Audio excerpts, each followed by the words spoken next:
Later that year, Dr. King brought his anti-war message to the Mike Douglas Show, where he defended his views against some surprisingly tough questions from the affable host.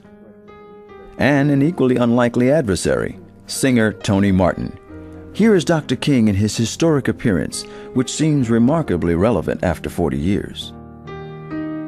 Tony, our next guest is the winner of the Nobel Prize for Peace, and perhaps the foremost spokesman for the nonviolent faction in the American Negro civil rights movement. His recent speeches and sermons urging Negroes not to fight in Vietnam have initiated a verbal argument among prominent Negroes that threatens to split the civil rights movement wide open. Would you please welcome a very outstanding and controversial gentleman, Dr. Martin Luther King, Jr.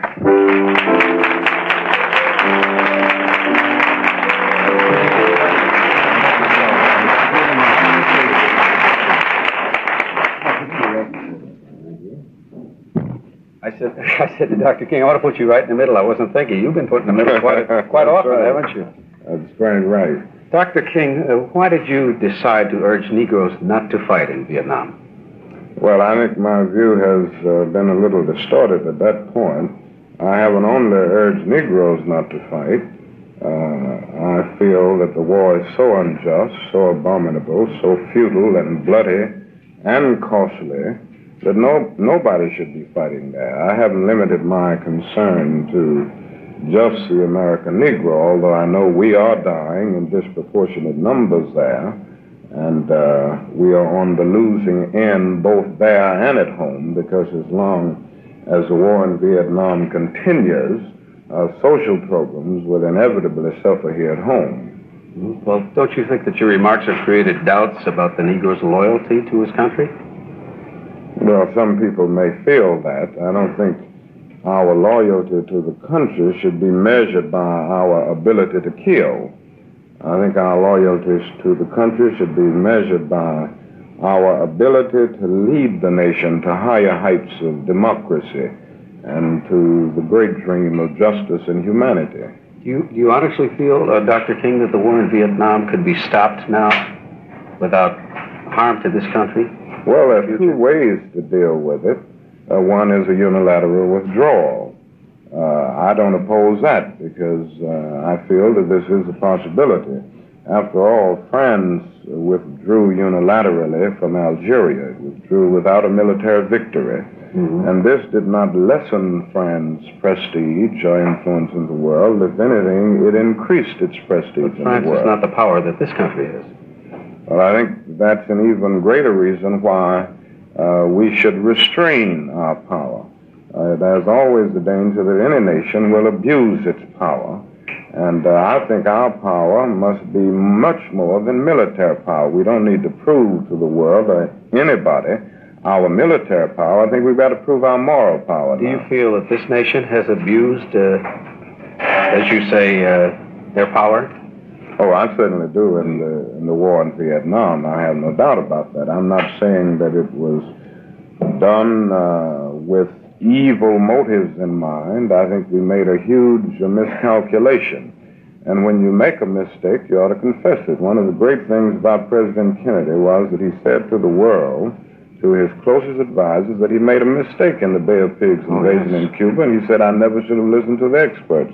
And I think the time has come now for our leaders to say that we've made a grave mistake in Vietnam, and we ought to take the initiative in bringing an end to this conflict, if not through a unilateral withdrawal, at least through a negotiated settlement. And I think there are things that we can do to create the atmosphere for negotiation. You know, Dr. King, my first question, when you said you didn't say it was inaccurate, but you said it was a misunderstanding, that you didn't advise just Negroes not to fight in Vietnam. But I think it was interpreted that way. Now, how about the heroic Negroes already in Vietnam? Don't your remarks belittle their accomplishments? Oh, not at all. I have nothing but admiration for the bravery of those who are engaged in the kind of sacrificial and suffering situation that they are in. I'm not dealing with their particular situation in terms of fighting. I'm trying to do something, trying to lead us somewhere that will bring an end to what I see as a terrible and a very tragic war, which is damaging the image of our nation here and abroad. Doctor, may I ask you a question?